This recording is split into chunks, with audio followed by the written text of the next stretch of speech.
Got a great one this week coming from Jake in Louisiana. I noticed players in press taking false steps before backpedaling out. Why do they do this, and are you in favor of it? All right, great question. I've seen people talk about this before, and certainly understandable, Jake. Yes, the particular technique that you are talking about is called motor mirror. All right, and I have a great tutorial on that technique on my YouTube channel. You guys would just put in motor technique. If you go to my channel and you search that motor technique soft press, you'll be able to find that video out there. And what is actually happening, Jake, is it is in fact a false step in the true, definition of the word. And it's something you wouldn't do if you were playing off man at, 6 or 7 yards.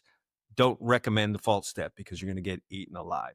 However, in this particular technique that you're seeing, and I'm guessing you're probably seeing it in the professional level, guys taking that step forward before backing out to try and mirror the wide receiver's release. It is needed. And, without going too much in depth for it, because again, I do have a full video on this, and I don't want to make this segment too bogged down with the techniques of that, is because in press, you're starting with both of your feet together and they're not staggered.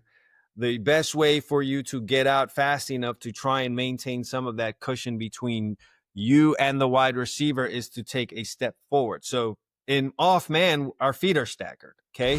In press, our feet are together. So to get into that staggered position so that we can now push out, one foot has to go back. So you'd ask, well, why wouldn't you just move one of the feet back? Because of just, physics or whatever the case may be, there's going to be a delay in your feet if you're trying to push off of one to push the other one back. Your feet are going to be slow. The space is going to get closed pretty fast by that wide receiver, and then the whole technique's going to be defeated, because a big part of the technique is trying to maintain that little cushion between you and the wide receiver for as long as you can. It won't last very long because he's running forward, you're going backwards.